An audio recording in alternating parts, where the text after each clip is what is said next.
Behold, a YouTube introduction. We are here with Tate and Horse. And what do we play today, Tate? I got first place at tonight's Primal tournament with Kewl again. Yep, and we beat this dead horse to death enough, but for those of you who don't know, Primal format, it's basically YGO with a summon cap. There will be a link down to a Discord below where you can check out the details and all that kind of stuff. Without further ado, let's go ahead and get into the list. What did we play today? Alright, so I did Kewl. It was all I really had. And I debated if I wanted to play with Angelica again, but I thought I'd try Pure this time. All right, the let's deck, check it out. I did not lose a single game tonight. Yeah. So I feel like Can you that's imagine a that? good play. Can you imagine the Kewl team didn't drop a single game? Can you believe that? Yeah, the deck is crazy. Let's check it out. Alright, for the main, 3 Kewl, 3 Rico, pretty standard ratios there. 2 mix into 1 clip. And Rotary. So Rotary is a 1 in Primal format. And I'm going to keep it real. I love it at 1. It feels so nice. Do you like it better at 1 or at 3? I mean, at 3, I like it how it kind of changes. Because when this is at 3, this is like an amazing starter. It makes like your hand traps plus like 2 card combos. But at 1, it's just like you really have to think about where you want to weave it into your combo. And I really like that. I'm also on a bit of a throwback with 1 Red Nova. So I'm on 3 Veilers, but I wanted to run as many 1s as possible to just maximize like being able to make Track Maker with my 3s. This never came up, but it was there for aura. Anyways, for the spells, 3 KTS, 3 Genesis, 3 Overtuning, the JJ and the Overtake. Really good ratios here, love them all. Overtuning did feel a bit worse, except if I was using it on the crackback. Like typically, if I have 1 or 2 tuners on my board, and this is in my hand, just being able to be like, okay, summon any tuner I want is just crazy.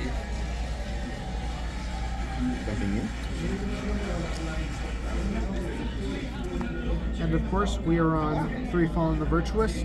Still believe this is like a very worthwhile package. Came up a couple times tonight, and every time I found amazing. And because we have freed up some main deck space with no Angelicas, we're on even more hand traps. The honorary Kewl Tune cards. Yes. 3 Ash, 3 Ghost, Go, 3 Ghost Ogre, 3 Effect Veiler, 2 Mourners, and the Colubi. All of them felt really good tonight. These never really came up, but they were there. And that's all that matters. Was there any hand trap in the list that you would cut? Or maybe reduce in numbers? It's a bit hard to say because you kind of want as many 3-star tuners. Like if there was a better Ghost Sister than this one, I would play it, but there just isn't one. And there are some use cases where it does pop up. But besides that, all of them felt super good, especially these 2 at 3. I played them at 2 Saturday, and I played them at 3 tonight. They felt super good at 3. Now, for the extra deck, so like you can't. we have a lot more room, so we're on 2 Track Maker, 2 Remix, QRS, Loudness, Zaylin, Vsauce, and back-to-back. All of these felt pretty good. I really like having a second RS because it's a card that feels good when you have multiples up.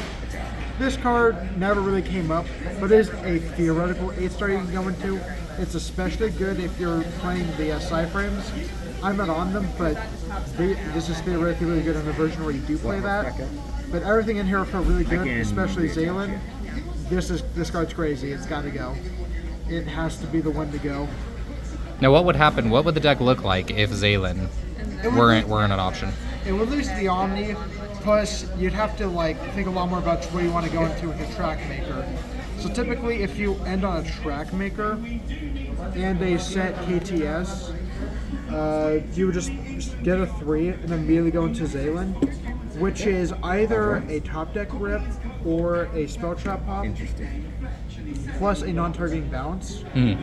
So getting rid of this means you would have to go into Loudness. Which basically means you get the bounce, but you either get a monster pop or you get a extra deck rip. So you gotta think about different lines to play around Zaylin. It doesn't it wouldn't kill the deck, but if Zaylin were gone, it would definitely make you have to play differently. Or like it'd have to make you use more materials on field. Like theoretically, this remix plus mix was pretty on board. So there would be times where I'd go remix into Zaylin, but if I have more monsters in hand, I could go like remix into back-to-back. Mm-hmm. But yeah.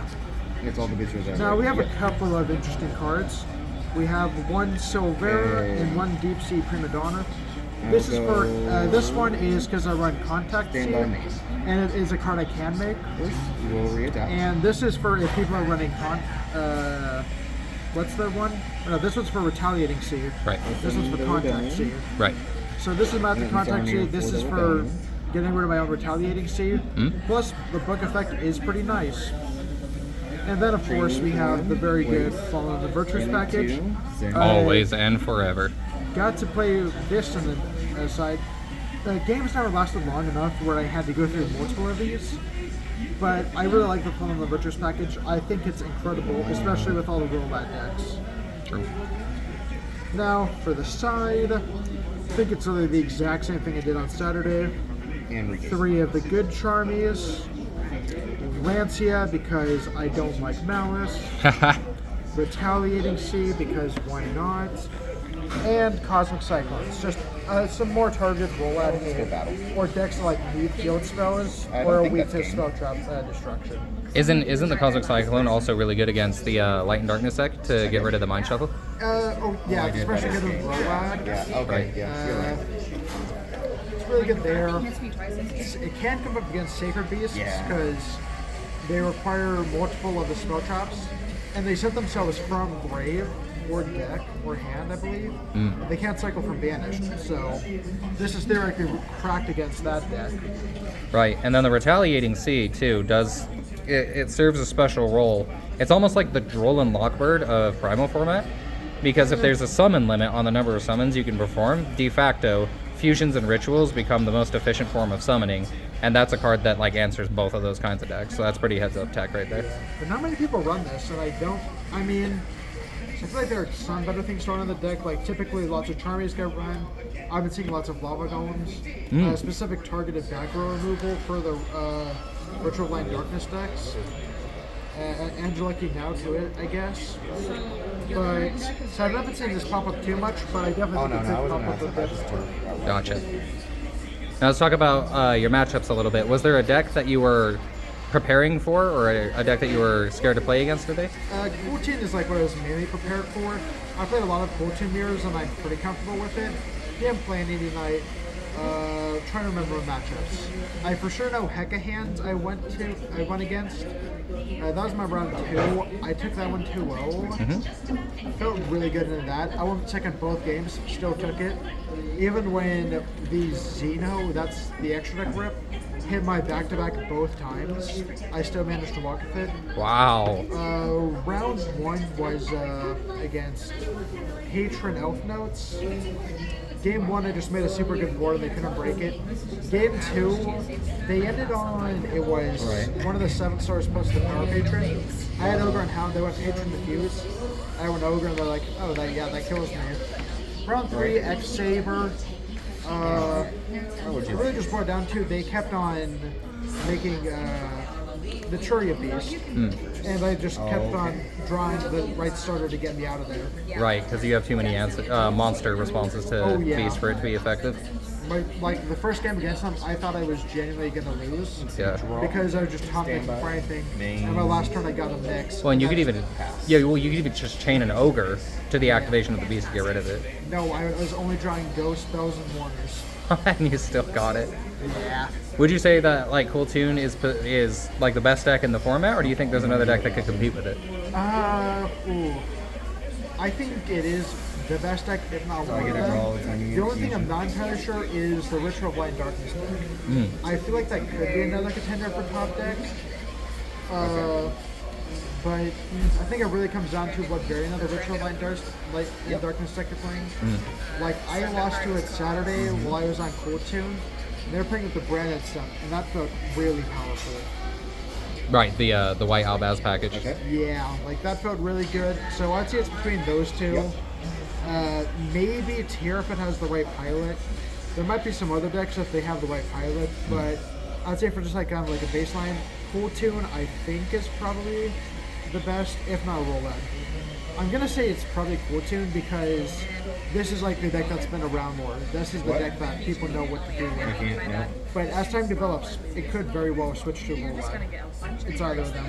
And with this being an experimental format, we always do like to hear back from the players who are performing the best in terms of how to shape the format, and that's mainly done through the ban list. Aside from Zaylin, is there anything else as a Cool Tune player that you could think of that would be something that could like a hit that could bring the deck into check but not kill it all the way? Zaylin is like the main hit because it doesn't hurt any of the like starting capabilities.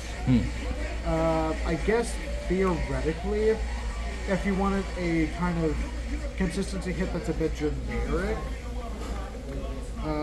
maybe limiting this. So it basically just reduces the amount of KTSs or overtakes from 7 to 5. Gotcha. So that theoretically could be one, but I don't know if it does that much. Because like this probably just forces me to play like main deck Charmies in case I'm going second. Which I mean, to be fair, if I am going second, I'm typically going down to one of this anyways. And I'm also typically cutting 2 of these out. Sometimes even all 3 if I just don't want to do lots of non-engines. Well, we've got our 3v3 event upcoming, and so we'll see how well Cool Tune does there. And then all the Cool Tune enthusiasts and haters, I suppose, can argue down below in the comments about what the correct hit for Cool Tune is. Zaylin feels right. Trying to think if there's any other hits. There's one hit that that's not a Cool Tune hit, but I think should happen, and it's limiting Albion. It doesn't kill the splash ability of Falling the Virtuous, but it makes you like have to play with it a lot more carefully, or like have to run more targets. Like this will probably be the default package, but also it hurts Branded a bit, and I still think Branded is kind of a sleeper pick right now. So that is like the only other limit I think. But for Cool Tune, ban Zaylin. I think that's the answer. Well, you're either a genius for that take or an idiot. We'll find out in the comments. We will find out. But thank you for the profile. Thanks for coming out to play tonight. We'll see you on the next one.